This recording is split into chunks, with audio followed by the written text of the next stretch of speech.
Guys, welcome back to the Wrath Box, part 3 of 4 of the case break on Unlimited Welcome to Wrath. And this is part 3 of 4.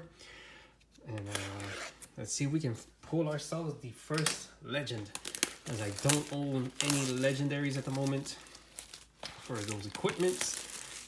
We did pull my first 2 Enlightened Strikes and first 2 Tome of Fyando, so we have our Blitz set, but we still need a third. We still need a third for our Classic Constructed, and we still need a few more Spinal Crushes. I only pulled 1 Spinal Crush. I don't have very many mythics for any of the characters, so that is why we went ahead and just decided to gamble off instead of buying all the singles, as I thought I wanted to have some fun, man, and I decided to go for some fun. As far as value goes, it was just a better, when I looked at value-wise, it just felt better to go with it, and I hadn't cracked packs like this. It's been a very long time since I bought any booster box like that. Coming from Pokemon, I think Pokemon only bought very few boxes here and there. So to buy a case and just crack packs like this just feels awesome, man. It feels awesome. So as far as value goes, that's why I went with it. It just felt more of a value. So nonetheless, we get right into it. And already, Demolition. You know, I should go through some of these back comments in the first 2 boxes that I noticed. I wasn't sifting through those back ones, and maybe there could have been some red sink belows. Well, we got a cracked bobble.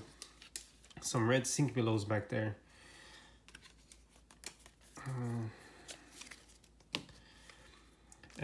Yeah, guys, so that's far as I win. I just thought about, these packs feel a little bit looser to go through, but oh, look, red sink below, just speaking of it. I'll throw that in the rare slots. Yellow foil staunch. And I thought as far as value-wise, it was buy, like I said in the third video, it was buy bracers, you know, buy the plating and buy all the singles. And even then, I still wouldn't have gotten the Enlightened Strikes and the tones. And I mean, as far as value-wise, it almost came out more expensive. Nice to hit the second. Oh, we got a Cranial Crush Rainbow. I'm looking, like I said, I'm looking for Guardian and Warrior cards. So to hit the Spinal Crush and the Singing Steel Blade, we play Kasai. But man, after the Kasai's done, we go to the second waifu, which is Dorinthia. Maybe MK Datadol? Nah, Dorinthia.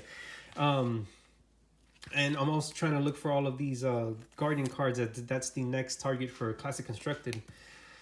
And nice, we got the Singing Steel Blade power pack here, as a matter of fact. So I'm gonna put it out here because I like to pull out the power pack. This was the same pack that had the was this the same pack that had the sink below? Yes, it was. So that is our power pack, Rainbow Cranial Crush with the Singing Steel Blade. Not bad. That our second Singing Steel Blade. Yeah, because we pulled one in the second box. That was Rainbow Foil. I'm trying to remember if we pulled one in the first box that was non-foil, but we do have our Dorinthia Blitz coming along if we decide to go that route. We just need these Steel Blade Supremacies now. So as far as value, guys, I just thought it's not a bad value to go with this. Especially if we're able to hit legendaries. If we're able to hit some legendaries, man, the value for what you're paying for is going to be way above. Oh, nice. We actually pulled the red drone, red razor reflex, and a blue snatch. This is actually a pretty good solid pack here. The foils up here. Solid pack there. Red razor reflex. If you're gonna get any razor reflex, may it be red, may it be rainbow foil. So that is your you know, I think that card alone pays for that pack. Nice, another red sink below. Throw those into the rare slot. I tend to sort those when I go through them later. Ooh, we got a Hurricane Technique. Since I did play my first hero that I really delved into as far as you know, grabbing all of the singles and stuff was the Ninja. So I have most of my stuff for Ninja except Ancestral Empowerment. I do not have any of those now that I think about it. So if we are to hit some Ninja stuff, we are going for the Ancestral Empowerment. But the only thing is, since I've already won my first tournament with Ninja, I'm not saying I'm putting it in the back burner for now, but I want to focus on the next deck to try to win with the next deck, which would be Guardian in Classic. So That's why we're trying to hit Guardian and Warrior for Blitz. And if you guys are watching the other videos, you're probably already tired of me rambling over the same stuff. So we're going to go over something different now. We're going to go over background. I'm coming from Pokemon. I actually played Pokemon for on and off for like the last 5 years, 6 years actually. Now that I think about it, it's 21. So the last 6 years, and I did some traveling, man, and I won quite a few of my league challenges in Pokemon. You know, I have a folder of my Pokemon has like these stamp cards when you win first, second, third place, etc. I have more first place finishes than I have Red Pummel and Red Razor Reflex. I have more first place finishes than I do have any other place. Speaking of ancestral empowerment with a foil red foil energy potion. Does this come over the top over? I think that this, and we had, did we have the, we had Red Pummel and Red Razor Reflex in this pack. So I'm going to go power pack here, guys. Speaking of ancestral empowerment, nice. I'm going to go power pack there. I'm going to calculate that value. But where was I? I don't have ancestral empowerment, my first one. So yeah, I have more first place finishes than I have any other place finishes in Pokemon. You know, I traveled to multiple states for Pokemon and I had a blast, man. Fortunately, the format for Pokemon at the moment, Red Scar for Scar, isn't something I like too well at this time. So I just couldn't get into it as much as I wanted to. I'll mix some of these things up. And blue foil, Blessing of Deliverance. And yeah, unfortunately, it just didn't hit me the way it used to a couple years ago. So I started getting into Flesh and Blood. This was last year in December of 2020. I just started looking up new TCGs, and Flesh and Blood just started. It started coming up constantly when I was looking up into. Nice, we have our set of Sinking Steel Blades now. Ooh, yellow foil pommel, and a red snatch. Not bad. We have our set now of Sinking Steel Blades. And it just kept coming up consistently, like new TCGs to play, new TCG to get into. Actually, right before COVID hit, I was actually looking into getting a new TCG, as I had just did a move, you know, away from my current location. I moved away and I started looking into new TCGs to get into. And Flesh and Blood, I saw Flesh and Blood March of 2020 going into April. That's when I made my big move as far as location wise. And I remember in March looking into it, and fortunately I started working. Going into April, I started working, and I just lost track of it, and then got back into wanting to play some new TCGs, and that's when I hit. I'll put the Red Razor Flag. Oh, nice, a red sigil. So that's when I hit coming across Flesh and Blood, which was in, you know, I kind of had my eye on it November into December, but in December is when I kind of like, you know, I went to go visit family and I got back and I just said, you know what, I really like the cards, I really like the art, and we're gonna get into it. And that's, I never looked back, man. And from there I just never looked back into Pokemon. I was buying up singles, and I just felt like, what am I spending my singles on when I can get into Flesh and Blood? And found my local community, and those guys have been a blast, man. They have really helped me as far as getting cards. You know, a good friend of mine that I met through the game, you know, he just said, here, you know what, here you go. Here's a bunch of bulk. And I was able to acquire sets of, you know, from Welcome to Wrath all the way up to Crew. You know, your common and your rares. I had basically full sets of those because he really helped me out get those sets in. So many thanks to him. That if it weren't for him, I probably would not have many of the cards, and I would have really started. Nice, we have a glint, my first glint. I've been looking for a glint. I don't have any glints. Nice, I just need one more and I can play and a foil breaking scales. Nice. Actually, yeah, this one I'm gonna put to the side because that's an equipment. Nice, we got the glints. I need one more glint. I have no glints. And yeah, he really helped me out as far as getting cards. So most of the decks I had were just built off commons and rares, and that's where I put in the damage. I put in work. I was going into these tournaments here, putting in some work. I won recently with my Katsu in Classic with pure commons and with pure common, like my equipment slots were all common. The deck was built off nothing but commons and rares. I mean, I did have my Lord of Wind line, but that was it.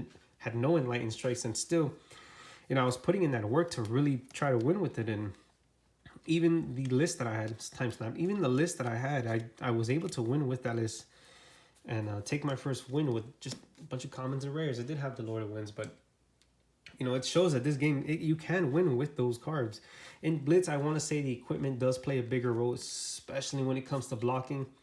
You know, I'm playing Kasai right now, and it's like, if I would have had some of these equipment to put off some of the bigger blocks, like the refrigerator block they call it, where you block with your bracers, the Courage Blade Hold, the Arcanine Helmet, and the Bolsters, you get a whole 7 card block, a 7 block hand, a 7 damage block, however you want to put it, with your equipment. And you know, that can change the game. Nice, we got another red sigil. You know, and that can really change the game as far as you know, in Blitz. So I really do think equipment kind of plays a bigger role in Blitz. That's because in Classic you have twice as more HP, so you can kind of get away with a few more things. And but yeah, even then the Kasai deck's missing a lot of things like the glints. I don't have any glints. You know, I don't have very many Majestics, as most of the nice yellow Stroke of Foresight. As most of the, I just haven't acquired many of the Majestics, as most of my stuff has just been, you know, commons and rares and putting in work with those cards. So I decided, you know what, I'm gonna drop some money into it, and I'm gonna buy a box and see what we can pull and get some nice trade fodder, you know, and hopefully we can get our 3rd Enlightened Strike, or even better. Who nice.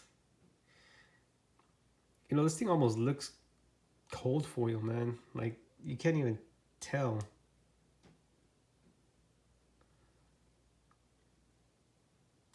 So, Merchant's Hood, rainbow foil.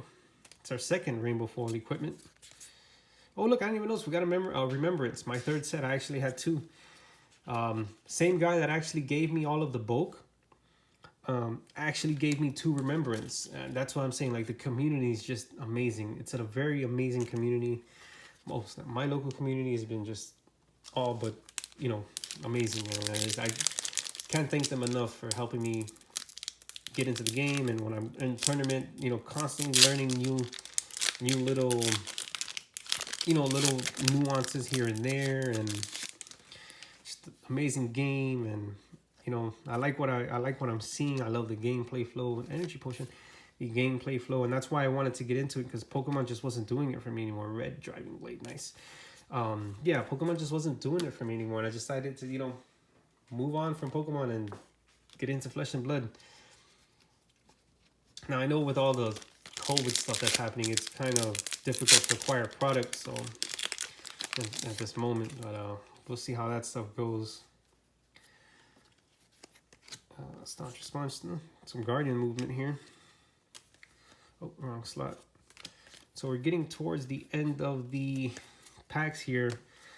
I would have to say we maybe are at even at this point with the Glint and the Ancestral Empowerment, Royal Cranial Crush. So we're pretty close to even here, I would have to say. Like I said, I could have bought the bracers and the plating and all the Majestics for Guardian, because the Guardian right now, because of the meta, it's just, you know, there's no demand for those cards, so the value of those cards are just aren't really there. Oh, nice, we got a Showtime. My 2nd Showtime. Nice, and I actually need this for the Guardian. Just as I was speaking, I needed Guardian cards. But like I said, even right now, I'm just looking at the Showtime, and Showtime is going for like $1 or $2. So there isn't much movement, which is actually in a red. Is this the foil? No, this is the foil. I'm sorry. And blue sharpened steel foil. And there isn't just many movement on the Guardian cards, so that you can actually go ahead and, like I said, you could buy, like, I think Spinal Crush, which is a Majestic for Guardian, is going for $5 at this moment. And I did say if I didn't pull any in these boxes, if I didn't pull anything heavy as far as Guardian goes, I'm just gonna buy the singles, because there's no demand, and right now would be a good time. Plate is going for $80 at this point. You can probably find it for $80. So much for the last pack, but we did get Steel Blade Shunt, Savage Feast, and a foil red Smash Instinct. Not the best box. I probably would have to say maybe because of how expensive glint is, because of the meta. I'd have to calculate that now, but let's see what we have here. So we pulled your glint. Surprisingly, glint at the moment for unlimited, even the unlimited glint is about, believe it or not, I think it's going for around 20 bucks, 20 to 30 bucks. And that is crazy for unlimited majestic, while Spinal Crush is at like $5. So I'm going to say, let's say 20. And then we have another $10 here. So 30. Cranial Crush, Rainbow, I don't know, 40. I said the demand for Guardian's not that high. Dorinthia is really popular at the moment in the meta for Blitz, so we'll probably pull out $8 there. I actually don't think we did well on this box. Well, we did pull a foil Merchant's Hood and a foil Rainbow Scales, and these are probably going for about $4 or $5 each. So we got 10, 30,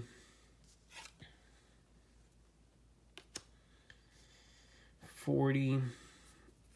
It's foil, so we'll go 45, 55, 65, 75.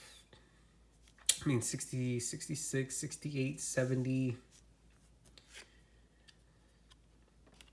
With all the rares, I think we barely broke even on this box, guys. This was probably not the best box of the three, so we probably barely broke even. I mean, we do have a few couple sink belows to get us over that mark, so I want to say we broke even, just at or below even on this box. But we did pull the glint, so we do need one more for our Cat's Eye Blitz.